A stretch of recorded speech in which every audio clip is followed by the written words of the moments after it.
I think that the forms of our cities will change quite radically in the next couple of decades. I just love the possibilities of a blank sheet of paper. What could happen? I still feel we are not asking enough about our responsibility to the environment.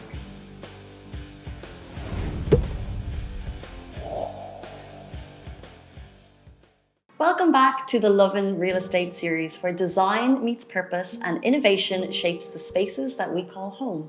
In this episode, Designing Branded Residences, how architecture and interior designing bring a brand's lifestyle promise to life, we're joined by a true architectural thinker, Yahya Jan, President and Designer Director at NORR. With over 3 decades of global experience and a design philosophy rooted in science, art and human insight, Yahya is known for creating spaces that are more than just structures. They're stories you can live in. From the feeling of a well-designed home, which creates that you walk as soon as you walk through the door, to how branded residences shape the way we connect with lifestyle and identity, Yahya shows us how architecture can be much more than just form and function. Welcome to the show. Great to be here, Casey. We hear so much about location and cost when it comes to buying properties. Do you believe design deserves equal, if not more, attention? Absolutely. I think design with a capital D really transcends cost, in my opinion. So in our lives, we've seen great designs. They can be buildings or spaces. They can also be products.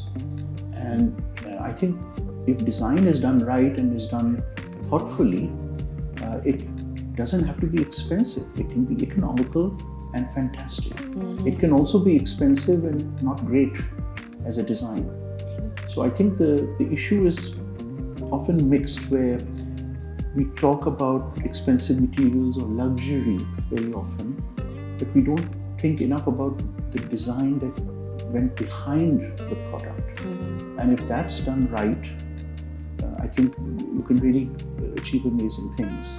Interesting. When, in your view, does a project go from a good design to a great design? Good to great. So I'm really lucky. I lead a very creative design studio in Dubai, architects and engineers. So we are an architecture firm, but we also do all the engineering, structural, mechanical, electrical. So we have an artistic side and we have a tech side to our studio.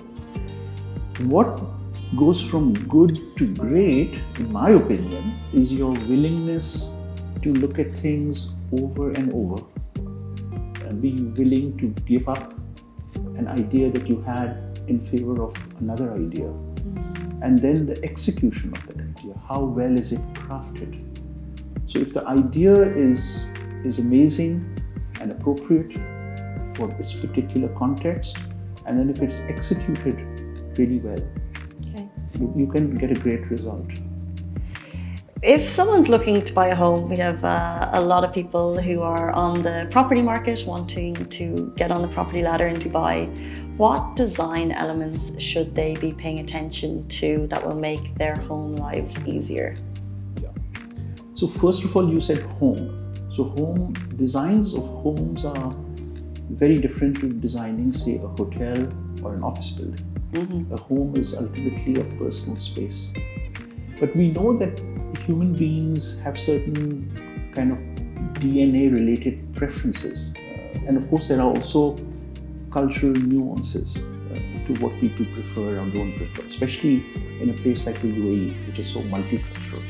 But yet, there are certain things that we as a species really feel makes a home for us. Mm-hmm. So what are those? I would say use of natural materials, bringing daylight into the space, creating spaces that have ceilings that are aspirational and you feel good in the space, bringing aspects of nature into the design. So these are just some of the things, if they're done right and they're done thoughtfully, can be the basis of a great home. Makes sense, things to look out for. In this fast-changing world and the fast-paced lifestyle that we live in Dubai, so many trends come and go. So I'm wondering, what have you seen in trends that have come and gone, and how would you design a home space so that it feels timeless? Yeah, so timeless is an interesting question. So we do live in changing times. Let's also admit that. And technology and how we interact with technology is actually changing how we design spaces. And I truly believe that while trends come and go, and of course we are always grabbing onto fresh ideas, I think that's great. But I don't think we should lose our basic approach that we truly believe should be a common denominator, even as it's overlapping with new ideas. And my emphasis tends to be more on that. Okay. What are the things that are timeless versus trendy? And I think if the timeless is done right and thoughtfully, then you can always layer on it, the current fabrics that people like. But what about the space? That I think should be done right for that particular context. So could you potentially pinpoint any trends that you've seen that you'd rather not see in home design? I think, and this could be a little bit controversial, but let me get it out there. I think there is an overemphasis on the word luxury. We see it over and over in every launch. And ultra luxury, don't forget. And ultra luxury and hyper luxury. Right. But what does it mean? What does luxury really mean? And if it actually obviously depends a lot on your audience and your clientele. But for me personally, luxury is having the time and space to live my life more on my terms rather than on someone else's terms, right? It doesn't mean a marble counter, right? And so I think you have to be a little bit thoughtful, we have to be a bit thoughtful about not stumbling over each other, trying to outdo each other with the word luxury. I would say, can't we design in a way that's really thoughtful, appropriate, gives people the kind of environment that they want, and yet it's flexible. It gives them the flexibility to then fill the space in a personal way. It could be very idiosyncratic. People will put up their own artwork, pick their own furniture, fabrics, and I think that's exciting. So in a way, luxury should also be a framework for flexibility. It should allow people to transform the spaces rather than being overly prescriptive. As during the introduction, we mentioned your career spans over 3 decades. We'd love to know for you personally, what projects are you most drawn to and why? I enjoy vertical projects a lot. And by vertical, it usually means towers, and it also means density. I think the challenge of designing in an urban context for density is really exciting. And the challenge is how to do it well, so that we can mitigate the density with landscape and fresh air and sunlight and public spaces and private spaces for social interaction. So I get to do that. I get a chance to design all over the region. And often our projects are towers, but we embed into our towers aspects of landscape design and gardens and atria and terraces. And I really enjoy that. We mentioned before the show, the project you're currently working on is the Seal in Dubai Marina, which will be the tallest hotel in the world once finished. Could you describe some of the design challenges that you're faced when working on a project of that magnitude? The first thing I would say about design is you need to be incredibly patient, because it just takes such a long time to go from an idea to reality. And reality means the door opens and people occupy the building. Could be 6 years, 8 years, 10 years, right? And so that patience and follow through and your dedication to not just the hand sketch or the rendering, but your dedication to the actual building is, I think, super important. And that's not just true for CL, it's true for all the work I do. Mm-hmm. Now, CL was very challenging, actually. And as I look at my career, I would say it's probably one of the most challenging projects I worked on. And I guess, like Nelson Mandela says, it always looks impossible until it's done. Mm. And CL looked impossible. There were aspects of how do we solve parking and access, how do we solve the hotel's housekeeping functionality and the movement of people in elevators on an 82-story tower. How do we deal with a property that's quite constrained? And how do we achieve 1,000 rooms in a hotel? How do we shape the building for wind? Because super tall buildings, their shaping is influenced by the environment, which is the wind. The wind has a huge impact on structural design. How do we wrap the building in glass, but the building shape is unique, so the glass panels have to be designed for it. So it just goes on and on. And CL is an example where we had certain ideas that we wanted to do, and then we discovered just how difficult they were. And then as we went along, we solved them as we went. And for me, that was probably the most exciting part of it. We created our own problems and then solved our own problems. First principle thinking is a core to how you individually work. What's a moment in your career when applying that mindset completely changed the outcome of a project? So, first principle thinking is something I really do talk about even in our studio with the young designers, the importance of it. And one way to think about first principle thinking is that we look at opportunities and we don't solve them by analogy, but we solve it by analysis. Mm-hmm. So you don't say, I can solve this because it was done this way in the past, and that's good, we have that. But what if we rethink it and ask what we call the dumb questions, right? So we ask a lot of dumb questions and we think about things from first principles. And the W in Abu Dhabi, CL and other projects that we worked on, we generally start from a blank sheet of paper.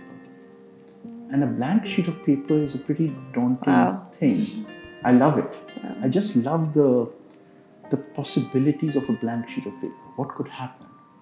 And I sketch by hand a lot, so I carry a notebook with me and I'm always sketching. I sketch every day. And the translation of your first principle thinking and having the courage to put it on paper, and often when you put it on paper, it can look very primitive.